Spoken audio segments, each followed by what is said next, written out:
Dos Cubas tengo yo, la de Facebook y la de verdad. Sobre cómo se difuminan las fronteras entre ambas y de la batalla comunicacional que enfrentan nuestro país y nuestro sistema, estaremos hablando hoy. Un tema general, amplio, porque lo cierto es que la contrarrevolución no ha hecho una nueva campaña que valga la pena analizar. Quizás para el próximo programa. Recuerden que esto es Con Filo, un espacio para mostrar con todos sus matices las noticias, los hechos, las matrices de opinión que circulan en los medios y en las redes sobre la realidad cubana. Vamos a rasgar la costura de la manipulación mediática y adentrarnos en la arista filosa de los acontecimientos.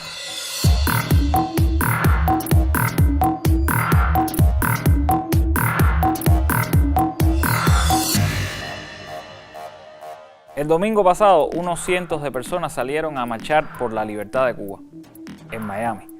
Tal pareciera que como la situación aquí está tranquila, complicada, haciendo colas con un pico pandémico y sufriendo algún que otro apagón, que la cosa tampoco está de maravilla, pero tranquila al fin. Nuestros vecinos de la Florida decidieron continuar ellos mismos y por sus propios esfuerzos la lucha en las calles, aunque fueran calles estadounidenses. La marcha comenzó a las 10 de la mañana en la Ermita de la Caridad y finalizó aquí en el emblemático Parque del Dominó. Vimos a cientos de cubanos, entre ellos a figuras y personalidades de la comunidad, líderes políticos como la alcaldesa del condado Miami-Dade, Daniela Levin Cava, y el alcalde de Miami, Francis Suárez. Convocada por la organización Cuban Freedom March, la marcha comenzó a las 10 de la mañana en la Ermita de la Caridad y finalizó en el icónico Parque del Dominó. Sabemos que ese clamor, ese llamado por la libertad del pueblo cubano verdaderamente no ha parado. Ellos necesitan libertad. Un clamor que ni el sol ni las altas temperaturas del verano pudieron apagar.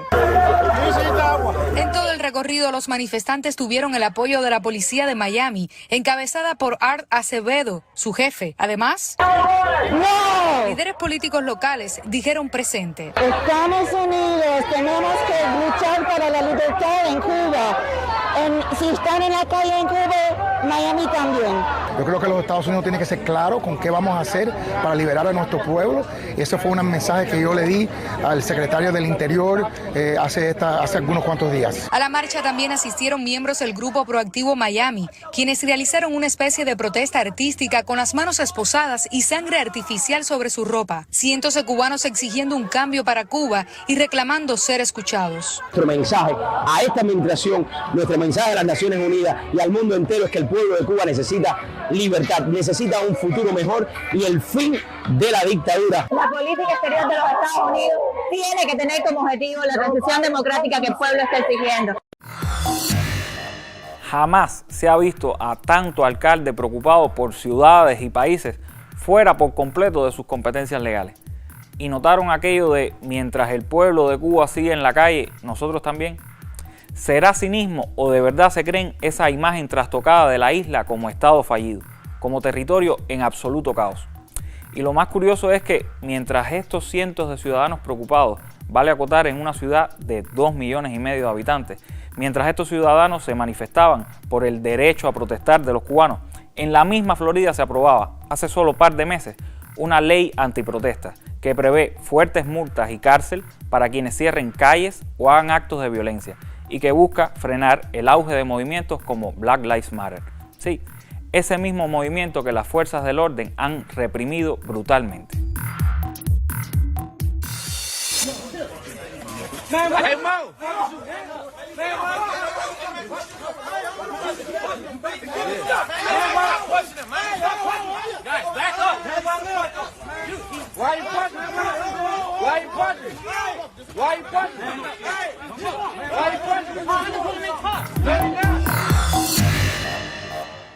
Esta lucha de percepciones, de símbolos, esta lucha por apropiarse de las mentes y los corazones de las personas tiene en lo comunicacional un peso preponderante.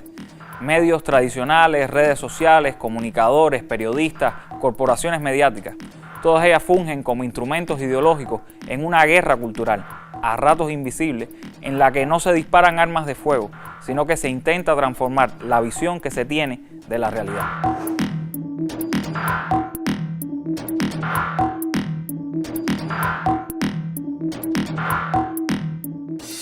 Antonio Gramsci nos dijo hace un siglo que si los sectores dominados no cuentan con un discurso propio, construirán su identidad a partir del discurso dominante. De eso se trata, de construir un discurso en el que Cuba es una dictadura sanguinaria, un país en bancarrota financiera y moral, un páramo desolado donde penamos los carneros que no tenemos el valor de enfrentarnos a los déspotas comunistas que nos oprimen. Y solo los que están en contra del gobierno tienen una identidad propia, libre, auténtica. Pero, ¿qué puede hacer Cuba frente a un sistema mundo liberal, frente a ese discurso hegemónico que se opone a la decisión soberana de construir el socialismo? Varias instituciones han venido realizando durante el mes de agosto un ciclo de debates virtuales bajo el título Cuba en la hora actual, que según la propia descripción del evento es un espacio de reflexión y diálogo sobre los desafíos que enfrenta la revolución cubana en las circunstancias del presente. En el primero de estos encuentros, que se desarrolló el 17 de agosto, se abordaron los disturbios del 11 de julio y las campañas contra Cuba en los medios y las redes sociales. En este interesantísimo intercambio entre especialistas de la comunicación, del derecho y de la política en su más amplia acepción, se discutieron sobre las formas en las que se desdibuja la imagen real de nuestro país, llegando a implantar en la opinión pública internacional matrices de opinión tan absurdas como aquella historia de los ataques acústicos. ¿Se acuerdan? Los grillos castrochavistas. De hecho, ayer en Twitter se volvió a hacer viral el síndrome de La Habana, debido a que Kamala Harris se sintió indispuesta y tuvo que retrasar su viaje a Vietnam. Nada, que cada vez que un funcionario estadounidense se marea, es culpa de los comunistas. Con un fragmento de la intervención de la doctora Rosa Miriam Elizalde, en la que aborda este tema y en general la necesidad de articularnos para enfrentar esa maquinaria mediática que nos adversa, los estamos invitando también a que se interesen por el tercer y final encuentro de este ciclo virtual de debate, que se realizará el próximo 31 de agosto. Nosotros lo vivimos muy claramente con la campaña de los famosos ataques sónicos que después se convirtió en el síndrome de La Habana. No había un cubano que lo creía, no había un cubano que podía, ni nadie, ni un científico que pudiera explicar bajo las leyes de la física un fenómeno como ese. Sin embargo, sirvió para la administración Trump generar una escalada de sanciones, 243, que han servido también para generar también esta situación de tensión económica, social, política dentro del país. Pero nosotros tenemos que articular mejor las redes solidarias y los esquemas y las concertaciones para poder generar también a escala internacional, igual que hace la derecha, que se moviliza a la velocidad de un clic, que los procesos populares y alternativos y la izquierda mundial pueda también reaccionar a la velocidad de un clic frente a estas maniobras que al final nos agreden a todos. Lo que hemos visto en Cuba es una secuencia de acciones, ataques que ya han experimentado otros pueblos en todos estos años y que han repetido, son las mismas recetas, los mismos esquemas, las mismas tácticas de guerra convencional y por lo tanto nadie está exonerado de vivir experiencias como estas que se van a seguir repitiendo contra nuestros países. Entender esto y generar entornos de organización, entender que el Internet no es solo comunicación, es sobre todo organización, es muy importante para las defensas de nuestros proyectos populares. A medida que se ha desarrollado la informatización de la sociedad, fue creciendo de manera exponencial el acceso de los cubanos a Internet. Esto conllevó, naturalmente, a un aumento del interés de poderes foráneos para promover agendas antigubernamentales en el ámbito digital. Solo poner un par de ejemplos.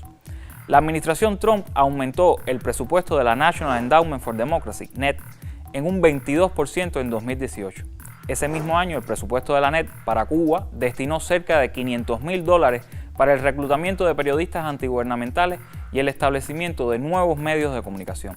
La NED financia, entre otros, a El Estornudo, sitio de periodismo independiente. Y no lo decimos nosotros, ellos mismos lo admiten. Otro medio de los que suelen participar en la agresión mediática contra nuestro país es ADN Cuba, un medio con sede en Florida que recibió $410.710 de USAID, USAID de toda la vida, solo en 2020. Un detallito curioso, Esteban Rodríguez, reportero de ADN Cuba, calificó de perfecta la prohibición de remesas familiares a Cuba impuesta por Trump. Nada que, al parecer, solo ellos tienen derecho a recibir dinero desde el extranjero. Si les interesa saber más sobre los vínculos entre gobiernos extranjeros y medios contrarrevolucionarios, les recomendamos este artículo de Max Blumenthal, publicado en Gramma. Y para conocer más sobre estos temas de medios, política, cambio de régimen, subversión y guerra cultural, les sugerimos la lectura del libro La batalla comunicacional, de Pedro Santander, una obra fundamental para comprender no solo la situación de Cuba, sino cómo opera el poder en estos tiempos modernos. El libro está disponible en nuestro canal de Telegram y ya de paso le damos un poco de promo. Únanse al canal, allí no solo ponemos los programas, sino también muchos materiales relacionados con las temáticas que aquí intentamos abordar. Y que conste, Telegram no nos financia, por el momento. El propio autor de La batalla comunicacional, Pedro Santander, tuvo la delicadeza de enviarnos un video en exclusiva para nuestro programa sobre su más reciente tesis en relación con la agresión mediática contra Cuba, lo que él denomina Girón 2.0. Hola, los saludo cordialmente a toda la teleaudiencia cubana desde Chile, desde el sur austral del continente, a 6.000 kilómetros. Saludo, por supuesto, al programa Con Filo, a sus conductores, a Karima y a Michelle. Y bueno, esta posibilidad de hablarles a ustedes desde tan lejos es una de las cosas maravillosas que tiene la revolución tecnológica a la que estamos asistiendo como humanidad. Es lo que se conoce como la cuarta revolución industrial, que tiene este lado amable, hermoso, que nos permite interconectarnos, saber qué pasa en un extremo del mundo, qué pasa en otro, aunque no estemos presencialmente ahí, incluso simultáneamente. Eso es maravilloso y es lo que se conoce como la cuarta revolución industrial. Pero esta revolución tecnológica tiene también un lado menos amable, un lado más complejo, respecto del cual hay que tener precauciones. Sobre todo los pueblos que, como el pueblo cubano, han decidido y han persistido en hacer su propio camino, emancipado e independiente de los designios que el imperialismo tiene para él. Cuando eso ocurre, esta cuarta revolución industrial activa una dimensión compleja, una dimensión peligrosa, conocida como la guerra de cuarta generación, que entre otras cosas contempla nuevas modalidades de invasión sobre los pueblos. Si ustedes conocieron a principios de los años 60, un intento de invasión clásico, militar, real en términos territoriales, hoy en día las modalidades de invasión son un poco distintas. Podemos hablar del Girón 2.0, son invasiones semióticas, simbólicas, comunicacionales y fundamentalmente culturales, gracias a las posibilidades que la tecnología da. En ese sentido, este Girón 2.0 tiene como teatro operacional la población, la mente y la moral de la población en su conjunto. El objetivo de estas nuevas modalidades de invasión es socavar por dentro a la sociedad civil, desmoralizarla. Para eso se nos tiran artillerías de desaliento una y otra vez, desalentarnos frente a nuestras propias metas. Ese es el lado complejo de las redes sociales, frente al cual hay que estar muy atentos. Pero no nos cabe ninguna duda de que Cuba, una vez más, tal como lo hizo ahora recientemente en las Olimpiadas, dará ejemplo al mundo, sobre todo al mundo latinoamericano, de cómo enfrentar este tipo de guerra, este tipo de invasión silenciosa pero efectiva, cultural, porque la creatividad y la resistencia del pueblo cubano una y otra vez nos sorprenden. No me cabe duda de que se generará una suerte de alfabetización digital que permitirá a la población cubana detectar la fake news, la actividad robótica, lo falso de lo real, y estamos atentos a miles de kilómetros para ver cómo lo hacen ustedes, la creatividad que pondrán en eso. No nos cabe duda que resistirán y vencerán. No podemos decir que el 11 de julio fue resultado exclusivamente de una operación mediática contra Cuba. Hubo causas objetivas, principalmente económicas y sociales, que ocasionaron descontento en una parte del pueblo. Pero sin duda existió una portentosa campaña que usó no solo los medios pagados, sino todas las herramientas, legales o no, que se pueden utilizar en redes sociales. De lo que sí podemos estar claros es que la intención de esta batalla comunicacional es sobredimensionar nuestras carencias, acrecentar insatisfacciones, llevarnos a un estado de disgusto perenne. Y habrá que hacer la contraofensiva en todos los órdenes, en el mediático y en lo comunicacional, pero también en esas zonas de la política social de la revolución que hayamos descuidado y donde debemos cambiar todo lo que deba ser cambiado. Síganos en nuestras redes sociales y por favor, pónganle una vela a la contra, a ver si hacen una campaña como Dios manda. Es que estamos sin contenido de trabajo.